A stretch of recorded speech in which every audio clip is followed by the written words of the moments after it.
I'm the Gypsy and you're not, and this is the Rubber Biscuit Roadshow presented by Artist Alley Studio, featuring the artisan, handcrafted, and branded creations of the Gypsy and Mad Hatter at www.artistalleystudio.com. And now, on with the show.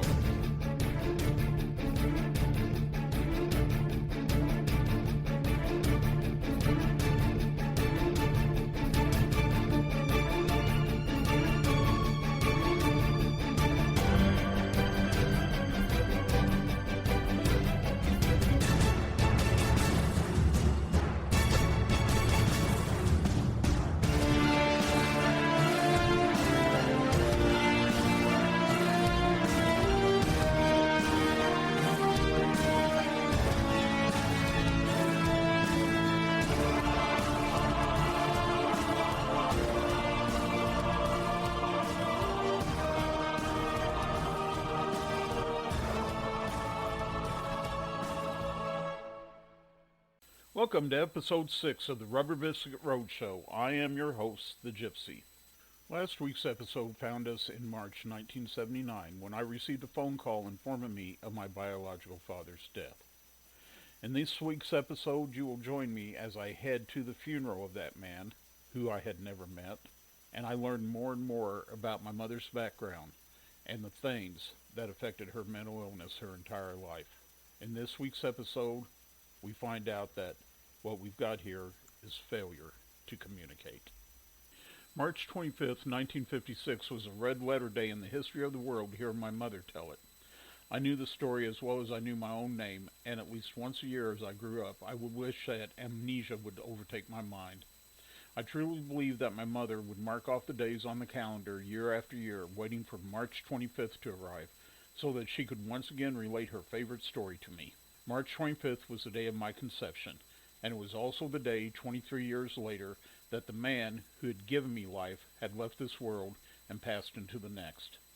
Now, 5 days after his solving the great mystery, I was heading to the funeral of a man who was as much a stranger to me as he was a familiar part of my life. Mother Nature had given me a day to reflect my mood. After a few weeks of unseasonably mild temperatures, this early spring day had taken a leap backwards to revisit the coldest and most miserable day of midwinter. I headed my 1970 BSA Thunderbolt motorcycle along Lower Lake Road and out of St. Joseph, Missouri, into the frigid air southwest along US 59 highway towards Atchison, Kansas. At Atchison, I crossed the high, narrow, steel-girded Missouri River Bridge. The motorcycle's tires hummed as they skimmed over the bridge's steel deck. Far below, the waterway of the muddy Missouri carried ice floe commuters of varying sizes south to their eventual dissipation in warmer waters. Passing under the Welcome to Kansas sign, I noticed the rust that was pushing past the peeling green painted girders of the bridge and onto the attached sign that announced Home of Miss America, 1974. Ashes to ashes, dust to dust, Miss America's a virgin, and if she doesn't get laid soon, she's gonna rust. I chanted to myself as I left the bridge and headed through the old railroad town. On the far side of Atchison, US 59 South joined up with K4 Highway and continued west towards Topeka.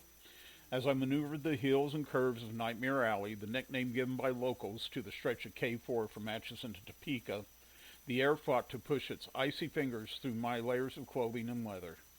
As the road disappeared behind me, my mind drifted into that period where my mother would gleefully tell me of my conception. "Your dad was in the Merchant Marines at the time," she would begin, "and would be gone for 3 months at a time. This particular time he was only home for 1 day and, well," she would grin and continue, "while Jack Benny mugged for the camera, you were conceived." My mom would sigh, get a faraway look in her eyes, and state, "To this day, I find the glow of a TV screen in a darkened room the most romantic of lighting. Anyway," she would come back to the present, "I can tell you the exact day you were conceived, because your dad was gone for 3 months after that. I didn't have sex with anyone else, so voila!" My mother would clap her hands together and then open them up in a sweeping and generous gesture. "March 25th, the day of your conception." She would look at me for my reaction. "That's pretty cool," I would always say. "Yes, it is. Of course you would have been born on Christmas if you hadn't been born exactly 2 months to the day early. My mother would conclude without waiting for a reaction from me before she would start a new discourse on a completely different subject. I geared down as I left the asphalt of the highway and felt the bike's tires bite into the gravel driveway that skirted the highway. I listened to the crunching sound of the stones as I pulled the BSA up to the pump at the old Sinclair station in Valley Falls. Kicking down the kickstand, I stiffly extracted myself from my bike and released the chrome gas cap. I grabbed the bike's handlebars and gave it a shake as I strained to look into the oily depths of the tank. The sloshing of the gas greeted my ears as if saying, "I'm hungry, slosh, slosh. Feed me!" To remind me of what she ate, the bike released a whiff of gasoline fumes from the tank opening. Dislodging the pump handle, I slipped the nozzle into the cap's opening and briefly wondered how Freud would analyze a man's love for his machine and the symbolisms associated with the refueling process. Insert phallic symbol A into opening B on machine. C, that is referred to as she. The pump noisily and slowly dispensed its fuming liquid as I silently gave thanks to the long-dead dinosaur that had given its life to fuel my bike. Finishing the process, I gave a salute to the profile on the pump of the green monster that now resided in my tank and headed for the station to pay my bill. "How much?" the greasy station attendant demanded. Tossing 2 crumbled dollar bills on the counter, I said, $1.25. The station attendant barely took his eyes off the Playboy magazine he was scrutinizing to take my money and throw back 3/4. Wonder if I would have said a dime if he would have even noticed. Walking back into the cold, I pushed my bike away from the pumps and set it to rest by a small hill, at the top of which sat the town's best and only cafe. Entering the building, my nose was assailed with the smells of stale tobacco smoke, burnt coffee, old grease, and assorted lost food forever hidden between the stove and the wall. The sound of bacon in its death throes issued forth from the flat brown grill. "Coffee, please," I said as the waitress approached. She moved the crumbs round on the counter in front of me with a wet bar towel that smelled of too much bleach, and laid the menu in the damp remains. Without a word, she produced a cup out of nowhere and poured the black tar from the stained pot into it. I like strong coffee as much as the next guy, but this had a life of its own. I beat it back into the cup with my spoon and added some sugar and cream to tame it. The waitress stood chewing her cud as I pursued the faded and stained menu. "Got a wine list?" I inquired. "A what?" she asked. "2 eggs, over easy, sausage, biscuits, and gravy, and keep your fingers out of the bowl," I answered. Without a word, she snatched the menu and walked away, scribbling the order on her pad. Years of eating in dives like this had taught me that this was the safest breakfast to order. It was damn near impossible to screw it up. The gravy was pre-packaged and mixed with water. Just heat and serve. The biscuits were pre-baked and loaded with so many preservatives that not even the roaches would touch them, but they were safe for human consumption. The sausage would be overcooked, and so would the eggs, so no worry there. The safe breakfast. Now you know where McDonald's got the idea for their breakfast menu. As I sipped the tarry coffee, I could feel the eyes of every farmer in the place on me. This was a farming community, and the 10 or so customers were definitely fresh from the farm. The circus was in town, and I was the center ring attraction. Chances were that if I made it out of this cafe without incident, that I would still be the talk of the town for weeks. The waitress set the greasy plate down in front of me, and I began to choke down the slimy mess. While I ate, I could hear the whispers coming from the other tables, and I knew what they were saying. It was always the same old shit from goat fuckers. It usually was about the length of my hair, my tattoos, or my club colors, which I wore everywhere, especially when I was on my bike, as I was today. My colors were a white skull-shaped patch which portrayed the visage of a grim reaper standing in front of a flaming coffin. There were top and bottom rockers that framed the center patch and stated in large red block letters, Missouri Reapers MC. Below this assemblage was another patch that proclaimed original member. I was one of the 5 Missouri Originals in a club that now numbered almost 100 riders between the Kansas and Missouri chapters. The patches were sewed to the back of my cut. An old blue jean jacket with the arms had been cut out of it. The cut held patches and pins that were the road map of my life and travels. On the front were 2 special patches sewed over the pockets. Over the right pocket was a red-lettered patch that told you that I was the Gypsy, and over the left pocket a slightly smaller patch announced my position with the club. In essence, business manager. Grabbing the last piece of sausage from the plate, I popped it in my mouth as I stood to leave.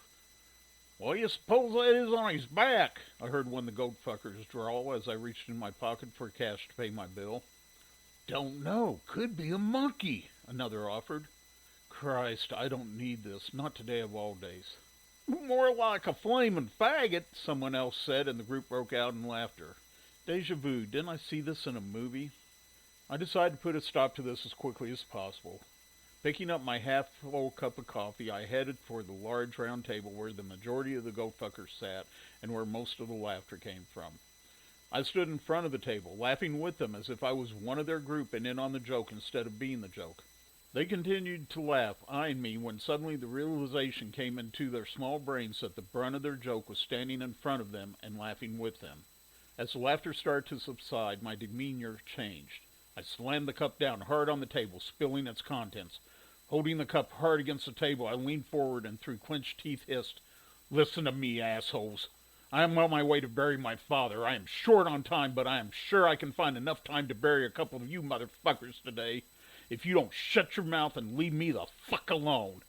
I caught a movement out of the corner of my eye, and without taking my eyes off the leader of the group, I said, "Don't even think it, old man. I'm younger, faster, stronger, and a lot more pissed off than you." I straightened up and fixed the lead goat fucker with a look and asked, "Do we have any further problems?" He grinned a toothless grin. "Nah, we were just funnin'." Without another word, I carried the cup back to the counter, dropped $4 into the remains of its contents, and set it down on the counter. The waitress just stared at a spot on the wall on the other side of the room and said nothing. "Nice talking to you," I said as I grabbed the door handle to leave. "Sorry about your paw," the lead goat fucker called out as I exited the cafe and made my way back down the hill to my bike. The wind was a cold knife slicing into my face as the miles disappeared behind me and my destination loomed closer. I had said it. I had even given voice to the thing I had not wanted to speak. I am going to bury my father. I had suppressed thoughts of my father and the duty I had to perform this day as long as I could. Now those things of him that I knew piled in upon me and flooded my thoughts. Leroy Everett George was born in 1925 into a farm family in the northeast Kansas village of Nortonville, Kansas. Ironically, the same community that my great-grandfather and his brother on my mother's side had once called home. He met my mother, Shirley Elizabeth Hummel, a Topeka girl, when Leroy was a logger in the northwest U.S. and Shirley was a waitress in a logging camp cafe. Shirley, at the age of 18, was recently divorced from U.S. Army Sergeant Bill Braswell and had recently been released from Topeka State Hospital. She had suffered a nervous breakdown when her 6 months marriage had fell apart and her family had her committed for treatment. Upon release, she headed to Florida for a short stay and then to the Northwest states to get away from everyone and everything she knew. Shirley had decided to explore her gypsy heritage and travel around for a while. Leroy had entered the cafe just as the sun was setting behind the tall pines. The chill wind followed him into the warm interior of the cafe. He had been topping trees since sunrise, and he was stiff, cold, and bone-weary tired. He found a seat on the slick green vinyl top of one of the chrome bar stools that lined the counter. Turning up the white glazed clay mug that rested on the counter in front of him, he turned on the stool looking for the waitress. This was Shirley's first day of work as a waitress in this logging camp cafe where everyone seemed to know everyone else. She was scared because she was by herself in a strange new place, but she needed to earn some money before she moved on. She moved in behind the counter and standing in front of Leroy asked, "What will it be?" Looking from the upturned cup to the pot in her hand, he raised an eyebrow and grinned at her. Flustered, she poured his coffee, then asked him as she reached for the creamer, "How do you like your coffee?" Grinning ear to ear, Leroy replied, "The same way I like my women." Before Leroy could continue, Shirley poured cream and sugar into his cup and shot back, "White and sweet?" Leroy spent the evening drinking coffee and visiting with the young, attractive waitress. When she would leave the counter to take a customer's orders, his eyes would follow her around the cafe. She reminded him of someone familiar, but he could not recall who it was. The cafe closed at 10 p.m., and together they silently climbed the outside stairs to Shirley's loft apartment above the cafe. Her face was illuminated by the bare bulb outside the door, and as Leroy stared at her profile, he suddenly knew who she reminded him of. Taking her by the shoulders as she inserted a key in the lock, he turned her around. Looking into her large brown eyes, he knew he was right. Except for the fact that she did not have violet eyes, this waitress looked like the movie actress Elizabeth Taylor. He took her in his arms and pressed his lips to the lips of the girl with movie star looks. From that moment on, Leroy and Shirley spent as much time as they could together. When he wasn't chopping timber and she wasn't waiting tables, they shared Shirley's bed. Shirley had never been to Leroy's place and she did not want to go. The idea of the two of them in the heat of passion surrounded by the 50 or so men Leroy shared a bunkhouse with made her laugh. She had fallen hopelessly head over heels in love with him, but she did not know for certain how he felt.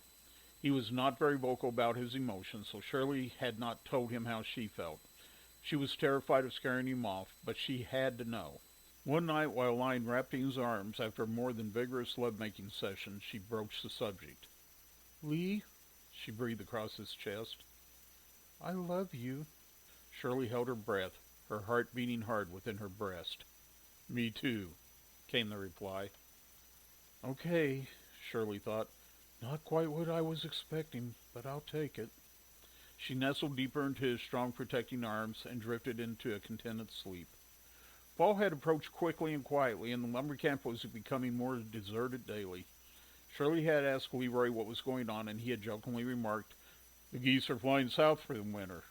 When she pressed him about it, he would avoid the subject and start conversations about anything except the desertion of the camp. Shirley knew that if this kept on, before long there would be no loggers left. Just a small local population, and she could not make enough tips with the loggers gone to sustain her through the winter. If Leroy wasn't going to give her a straight answer, then she would ask the cafe owner what was going on. Big Frank had lived here all his life, and there was nothing that escaped his attention. "Frank, where's everyone going?" Shirley asked. "It's the annual migration," he began. "Every year at this time, the logging camps all but close down and the loggers head for warmer climes," he told her in his one cigarette too many raspy voice. "I was going to tell you here in a day or so that I wouldn't need you until next spring." Shirley's mind reeled. Why hadn't Lee told me this? Big Frank eyed his young waitress and could see the concern on her face. "Don't worry about it," he rasped. "Go home to your family for the winter and let Lee have his few months playing husband to his wife. Next spring y'all can pick up where you left off and play house some more." The shock of what Big Frank had just said hit Shirley like a ton of bricks. Frank saw it in her now tearing eyes. "Oh my God, you didn't know," Frank said. Leroy was in heaven. Shirley had fixed his favorite meal, pork chops, corn on the cob, potatoes with gravy, and a big piece of hot apple pie with a piece of cheese melted right on top. After dinner, she had almost ripped his clothes from his body with her eagerness to start pleasing him, and please him she did. Shirley had become his willing slave, doing anything and everything he wanted to please him. Just when he thought he had done all he could, she would go to work on him until he exploded in sheer ecstasy. Leroy now lay back against the headboard, satisfied and exhausted. Sleep was threatening to overtake him as Shirley sat down on the edge of the bed, an open Schlitz in her hand. She handed the bottle to Leroy and ran her other hand up the middle of his chest, then drew her finger down towards his stomach. Tracing the contours of his well-defined abs with her index finger, she smiled and seductively looked into his eyes. He was taking a long draw from his beer when Shirley cooed. "Lee, I was just wondering, who do you think is better in bed, me or your wife?" Spewing beer across the bed and giving Shirley's nude body a baptism of fermented hops and barley, Lee started choking. "What's the matter, you son of a bitch?" she said, jumping up off the bed. "Hasn't any of your other girlfriends ever asked you that?" Grabbing a pillow off of the bed, she lunged for Leroy's head, trying to press the pillow over his still gagging face. He pushed and heaved her off of him, where she landed with a thud on the floor. "Are you crazy?" Leroy asked with a gasp. "I'll kill you, you motherfucker, I'll kill you," she sobbed from where she had landed on the floor. He knelt down beside her and tried to brush a hair from Shirley's face. She resisted his efforts, pulling away and scrambling up and onto her bed, where she pulled the sheets around her naked body. Sitting on the edge of the bed, Leroy said, "I reckon I have some explaining to do. I guess we better talk." However, for the first 20 minutes or so, the only talking that was done was by Leroy, with Shirley resisting all until he said, "So I guess what I'm trying to say is that I love you." Looking up at him, Shirley said, "Now we can talk." They talked through the night. Leroy told Shirley how even though he loved her, he loved his wife Wilma also. He explained that it was hard for him because he could not decide between the two of them, and he had not known how to tell Shirley about Wilma. "Is this something you do all the time?" Shirley had wanted to know. Leroy assured her it was not. They continued to talk until the rising sun was just creeping over the treetops and forcing its way through the blinds and into the room. They finally decided, in the early hours of that morning, that they would remain lovers. Shirley told Leroy that she understood his dilemma, and if the only way she could have him was to be his lover, then she would be happy to have that. They made plans for Shirley to follow him down to Houston, where his home and family were when he left in 3 weeks. They declared their love for each other, and he reassured her that all would be well before snuggling into each other and falling asleep. Well, that concludes this week's episode of the Rubber Biscuit Road Show and our presentation of Never Say Never, An Epic Journey, Volume 1. I hope you'll join us here next week when we find out that this is the stuff that dreams are made of. Until then, this is your friendly neighborhood gypsy saying, may God bless and keep you and yours. Later, Gators. Bye-bye now. Visit the Rubber Biscuit Roadshow online at www.rubberbiscuit.com. That's www.rubberbiskit.com. The Rubber Biscuit Roadshow is produced by Tapman Productions, LLC. All parts of this program are copyrighted, all rights reserved. No parts may be published, reproduced, or used without the written express permission of Tapman Productions, LLC.